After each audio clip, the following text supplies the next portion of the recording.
Today I'm going to be reading Genesis chapters 13 through 21. Genesis chapter 13. So Abram went up from Egypt to the Negev, and his wife and everything he had, and Lot went with him. Abram had become very wealthy in livestock, in silver and gold. From the Negev he went from place to place until he came to Bethel, to the place between Bethel and Ai, where his tent had been earlier, and where he had first built an altar. There Abram called on the name of the Lord. Now Lot, who was moving about with Abram, also had flocks and herds and tents, but the land could not support them while they stayed together, for their possessions were so great that they were not able to stay together. And quarreling arose between Adam's herdsmen and the herdsmen of Lot. The Canaanites and Perizzites were also living in the land at that time. So Abram said to Lot, "Let's not have any quarreling between you and me, or between your herdsmen and mine, for we are brothers. Is not the whole land before you? Let's part company. If you go to the left, I'll go to the right. If you go to the right, I'll go to the left." Lot looked up and saw that the whole plain of the Jordan was well watered, like the garden of the Lord, like the land of Egypt, toward Zoar. This was before the Lord destroyed Sodom and Gomorrah. So Lot chose for himself if the whole plain of the Jordan, and set out toward the east. The two men parted company. Abram lived in the land of Canaan, while Lot lived among the cities of plain, and pitched his tents near Sodom. Now the men of Sodom were wicked, and were sinning greatly against the Lord. The Lord said to Abram after Lot had parted from him, "Lift your eyes from where you are, and look north and south, east and west. All the land that you see I will give to you and your offspring forever. I will make your offspring like the dust of the earth, so that if anyone could count the dust, then your offspring could be counted. Go, walk through the length and breadth of the land, for I am giving it to you." So Abram moved his tents and went to live near the great trees of Mamre, at Hebron, where he built an altar to the Lord. Genesis chapter 14. At this time, Amraphel, king of Shinar, Erech, king of Elazar, Kedorlaomer, king of Elam, and Tidal, king of Goim, went to war against Bera, king of Sodom, Bersha, king of Gomorrah, Shinab, king of Admah, Shemeber, king of Zeboim, and the king of Bela, that is Zar. All these latter kings joined forces in the valley of Siddim. For 12 years they had been subject to Kedorlaomer, but in the 13th year they rebelled. In the 14th year, Kedorlaomer and the kings allied with him and went out and defeated the Rephites in Ashtaroth, Karnam, the Zeusites in Ham, the Emites in Shaveh Kiraim, and the Horites in the hill country of Seir, as far as El Paran, near the desert. Then they turned back and went to En Mishpat, and they conquered the whole territory of the Amalekites, as well as the Amorites, who were living in Hazazon Tamar. Then the king of Sodom, the king of Gomorrah, the king of Admah, the king of Zeboim, and the king of Bela marched out and drew up their battle lines in the valley of Siddim against Kedorlaomer, king of Elam, Tidal, king of Goim, Amraphel, king of Shinar, and Erech, king of Elazar, 4 kings against 5. Now the valley of Siddim was full of tar pits, and when the kings of Sodom and Gomorrah fled. Some of the men fell into them, and the rest fled to the hills. The 4 kings seized all the goods of Sodom and Gomorrah and all their food. Then they went away. They also carried off Abram's nephew Lot and his possessions, since he was living in Sodom. One who had escaped came and reported this to Adam the Hebrew. Now Adam was living near the great trees of Mamre, the Amorite, a brother of Eshcol and Aner, all of whom were allied with Abram. When Abram heard that his relative had been taken captive, he called out the 318 trained men born in his household, and went in pursuit as far as Dan.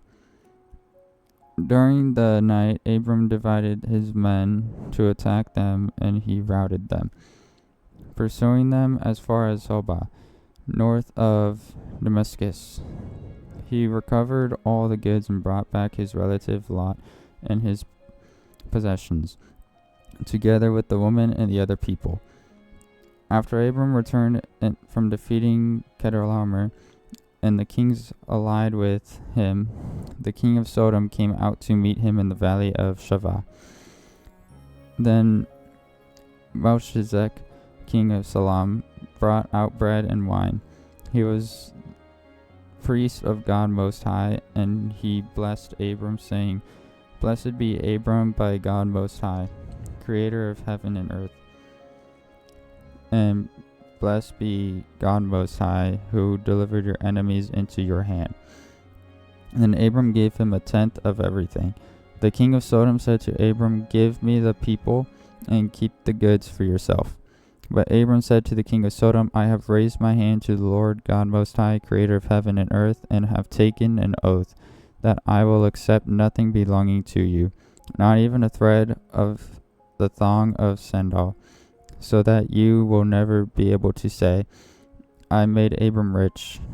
I will accept nothing but what my men have eaten, and the share that belongs to the men who went with me.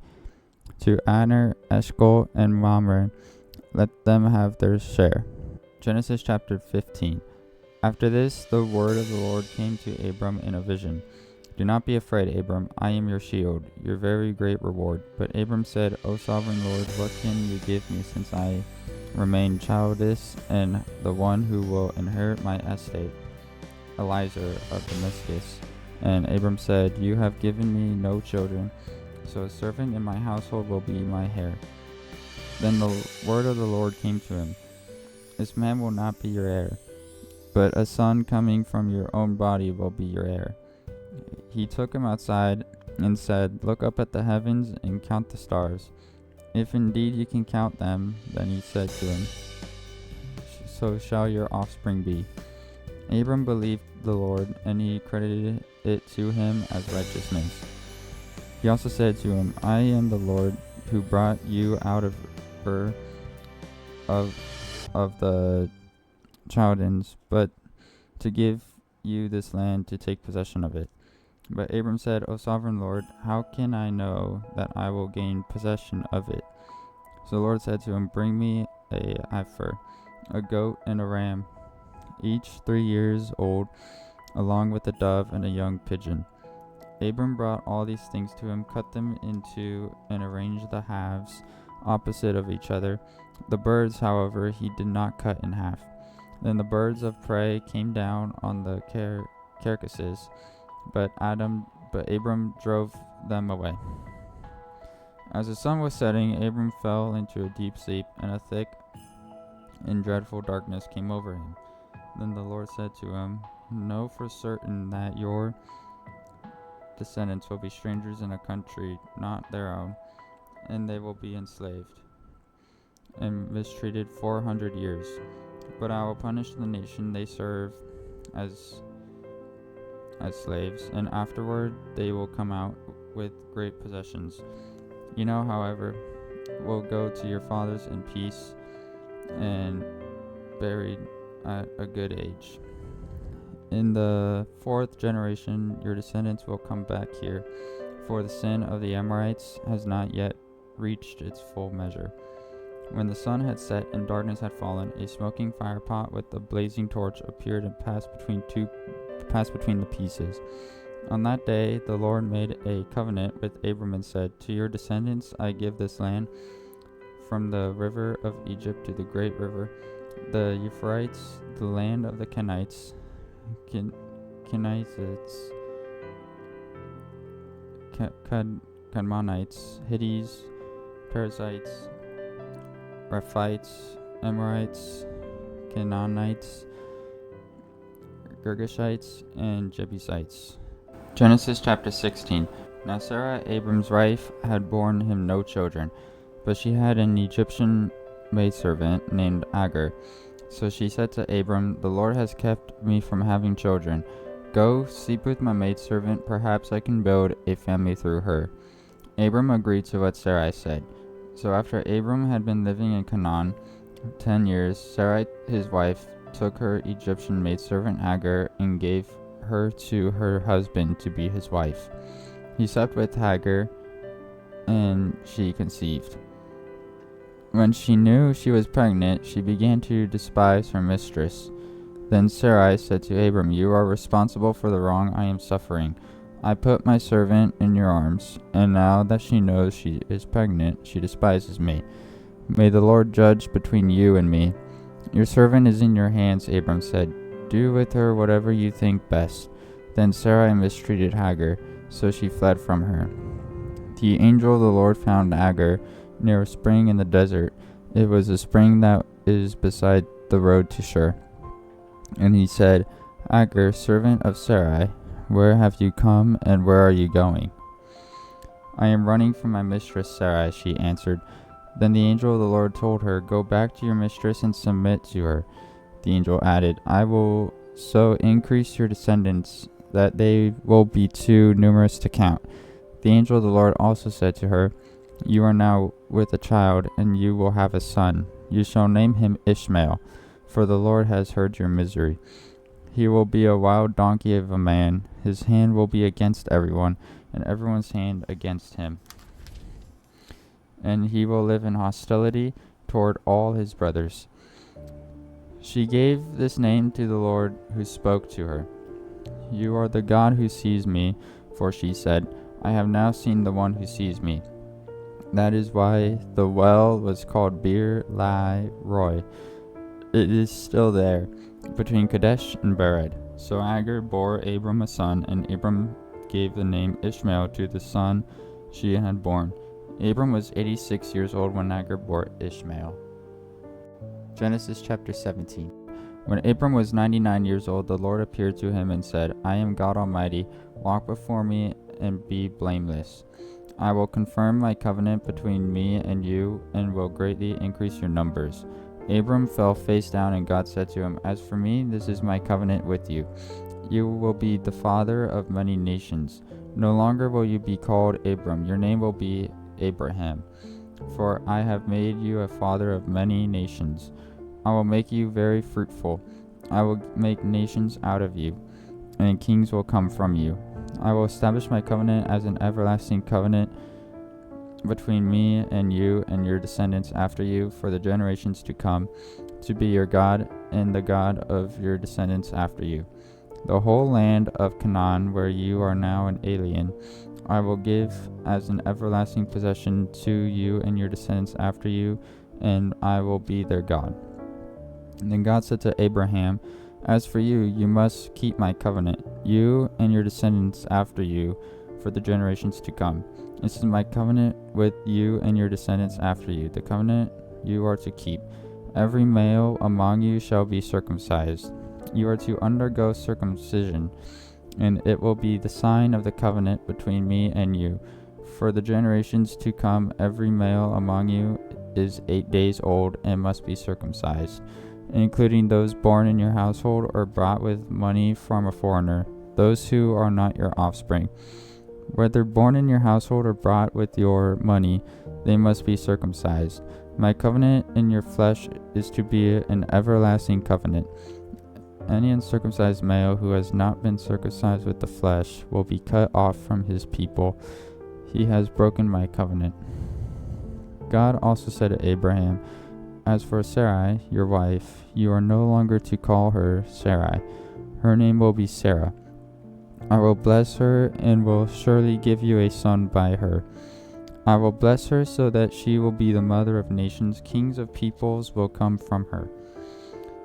Abraham fell face down. He laughed and said to himself, "Will a son be born to a man 100 years old?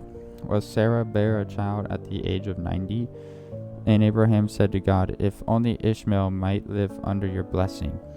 Then God said, "Yes, but your wife Sarah will bear you a son, and you will call him Isaac. I will establish my covenant with him as an everlasting covenant for his descendants after him. And as for Ishmael, I have heard you. I will surely bless him. I will make him fruitful and will greatly increase his numbers. He will be the father of 12 rulers, and I will make him into a great nation. But my covenant will establish with Isaac, whom Sarah will bear to you by this time next year." When he had finished speaking with Abraham, God went up from him. On that very day, Abraham took his son Ishmael and all those born in his household or brought with his money, every male in his household, and circumcised them as God told him. Abraham was 99 years old when he was circumcised, and his son Ishmael was 13. Abraham and his son Ishmael were both circumcised on that same day. And every male in Abraham's household, including those born in his household or bought from a foreigner, was circumcised with him. Genesis chapter 18. The Lord appeared to Abraham near the great trees of Mamre, while he was sitting at the entrance to his tent in the heat of the day. Abraham looked up and saw 3 men standing nearby. When he saw them, he hurried from the entrance of his tent to meet them and bowed low to the ground. He said, "If I have found favor in your eyes, my lord, do not pass your servant by. Let a little water be brought, and when you may all wash your feet and rest under this tree, let me get you something to eat, so you can be refreshed and then go on your way. Now that you have come to your servant." "Very well," they answered, "do as you say." So Abraham hurried into the tent to Sarah. "Quick," he said, "get 3 seahs and fine flour and knead it and make some bread." Then he ran to the herd and selected a choice, tender calf and gave it to his servant, who hurried to prepare it. Then he brought some curds and milk and the calf that had been prepared and set these before them. While they ate, he stood near them under a tree. "Where is your wife Sarah?" they asked him. "There in the tent," he said. And the Lord said, "I will surely return to you about this time next year, and Sarah your wife will have a son." Now Sarah was listening at the entrance to the tent, which was behind him. Abraham and Sarah were already old and well advanced in years, and Sarah was past the age of childbearing. So Sarah laughed to herself as she thought, "After I am worn out and my master is old, I will now have this pleasure." Then the Lord said to Abraham, "Why did Sarah laugh and say, 'Will I really have a child, and now that I am old?' Is anything too hard for the Lord? I will return to you at the appointed time next year, and Sarah will have a son." Sarah was afraid, so she lied and said, "I did not laugh." But he said, "Yes, you did laugh." When the men got up to leave, they looked down toward Sodom, and Abraham walked along with them to see them on their way. And the Lord said, "Shall I hide from Abraham what I am about to do? Abraham will surely become a great and powerful nation, and all nations on earth will be blessed through him. For I have chosen him so that he will direct his children and his household after him to keep the way of the Lord by doing what is right and just, so that the Lord will bring about for Abraham what he has promised him."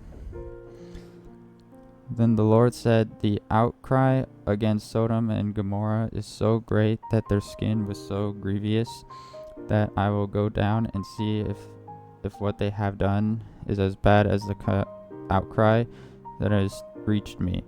If not, I will know. The men turned away and went towards Sodom, but Abraham remained standing before the Lord. Then Abraham approached him and said, "Will you sweep away the righteous and the wicked? What if there are 50 righteous people in the city? Will you really sweep it away and not spare the place for the sake of the 50 righteous people in it? Far be it from you do such a thing, to kill the righteous with the wicked, treating the righteous with the wicked alike. Far be it from you. Will not judge of all the earth do right?" The Lord said, "If I find 50 righteous people in the city of Sodom, I will spare the whole place for their sake." Then Abraham spoke up again. "Now that I have been so bold to speak to the Lord, though I am nothing but dust and ashes, what if the number of the righteous is 5 less than 50?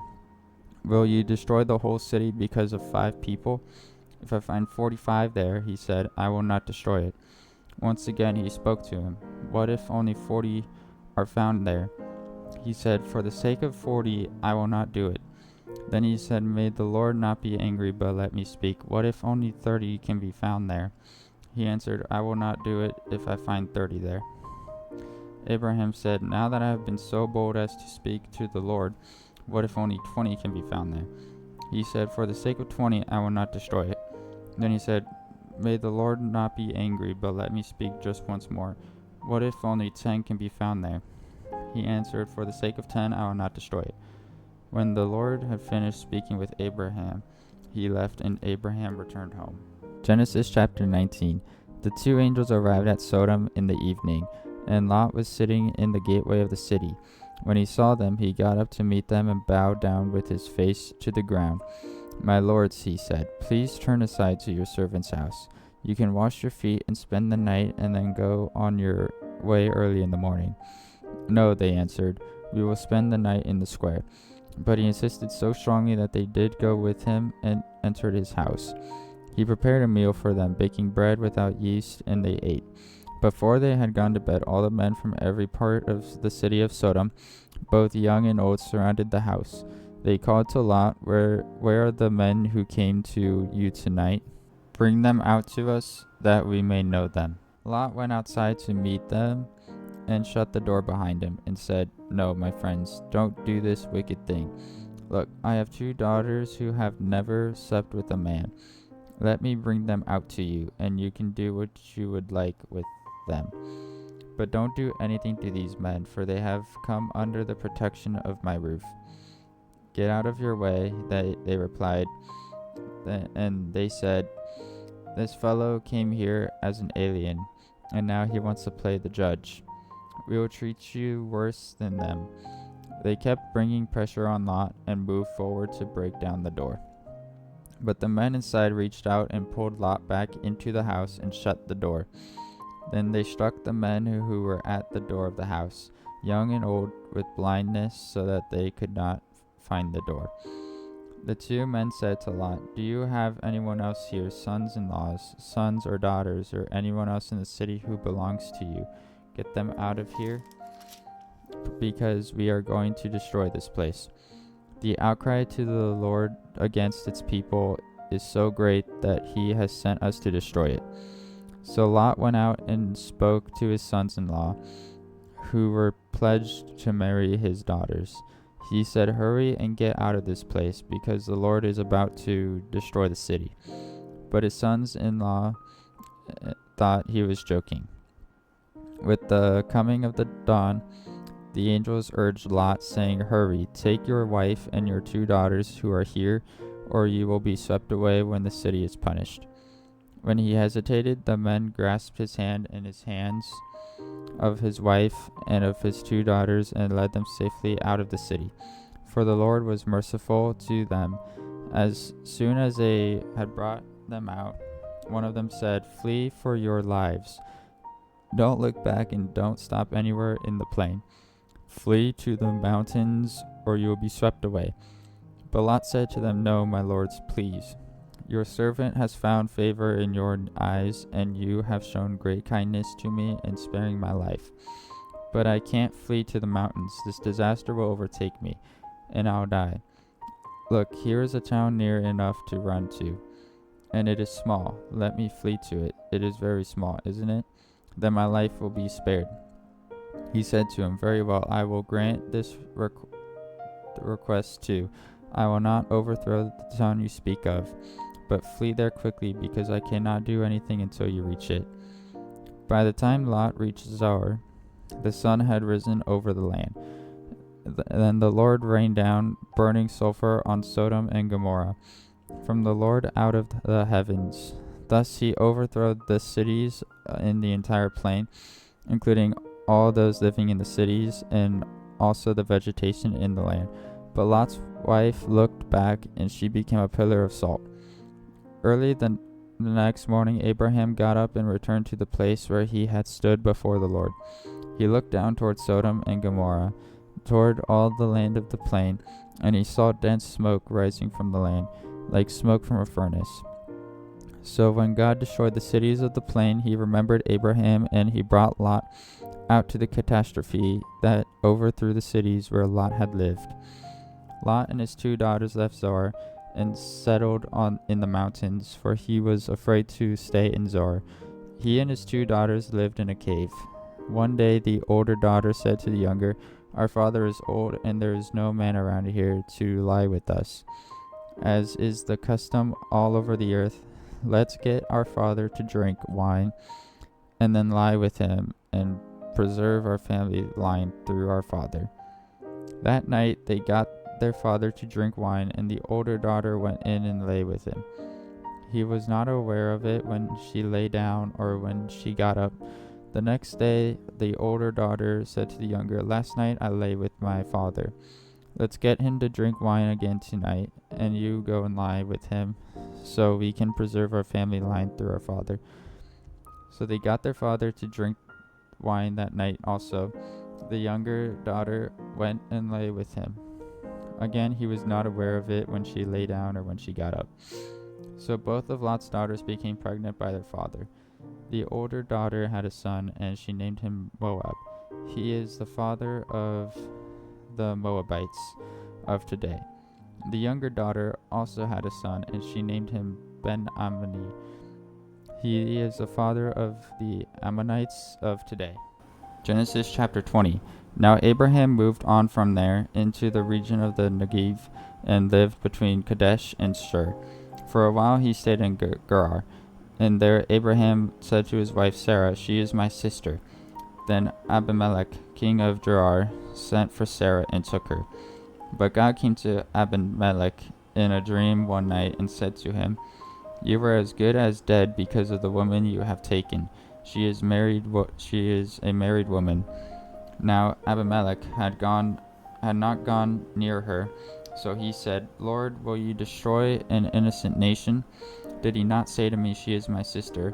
And didn't she also say, 'He is my brother'? I have not done this with a clear conscience and clean hands."